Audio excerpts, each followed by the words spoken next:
with. I don't know who you paid. It's all how you point the fingers, right? Okay, well, times are tight, but if your kids are in kindergarten or high school, one thing is for certain.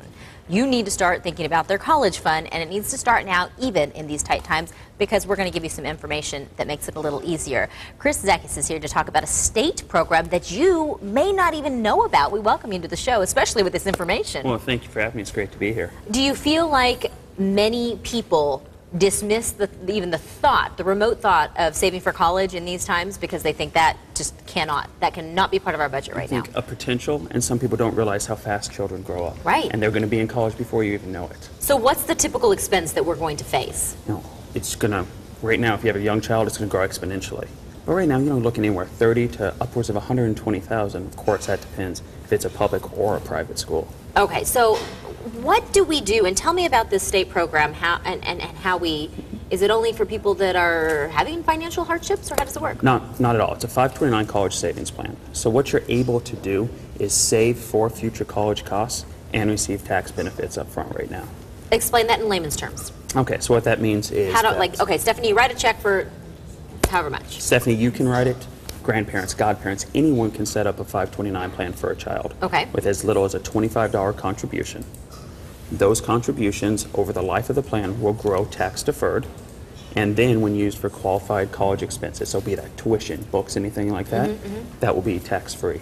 Okay, and so we can piggyback on other people that care about our students that we're trying to educate. Absolutely. Now, are there any parameters that we need to be aware of? Loopholes that would prevent us from doing it to the fullest? No, not whatsoever. Just not doing it. That'd be the only thing, and not realizing that it is there.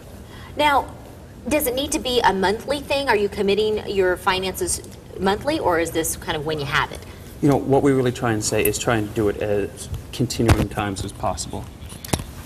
Okay, and so as we continue to do that, I would imagine that that's going to grow, like you mentioned, exponentially. And so how much are you seeing that people are actually saving over the lifetime, the school lifetime of a child?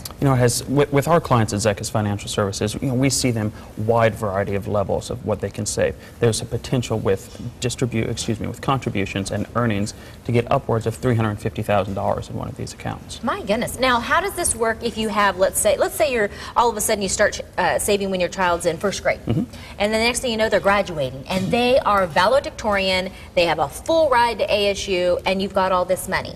Well, first off, congratulations. That's awesome. Job well done as parents. They should be very, very proud. But that money is not gone. Okay. What the parents are going to be able to do is take money out of that fund, that 529 plan, up to the amount of that scholarship without any type of penalties to use for whatever it is they want. Okay. If they are pulling out some earnings, there is the potential for state and federal taxes. But at Zekis Financial Services, we have tax professionals to work with clients to make sure about any income tax. And so as you work with people with their finances, I'm sure you see a wide array of people, and then people who are now readjusting their income from perhaps something that was a lot more substantial to something that's a lot more bare bones. So how do you advise people to continue to save when in fact they've seen such a dramatic reduction in their overall income? The biggest thing is begin and get in the continued process, be that with automatic withdrawals from the bank accounts or anything like that. Once you start doing something and it really isn't affecting my life, then it will be perfect. And you can see that through automatic withdrawals with Meridian Bank, or just continued putting into this fund. I can see where people would be paralyzed with fear that it's going to impact them so dramatically that they wouldn't do it, but then when they do it, they go, oh, I can still have my Starbucks maybe once a week instead of 5 days a week. Exactly. All right. Well, it was great. It was very great to talk to you about all of this and provide this information to our viewers. And we're also going to provide that information as well on SonoranLiving.com.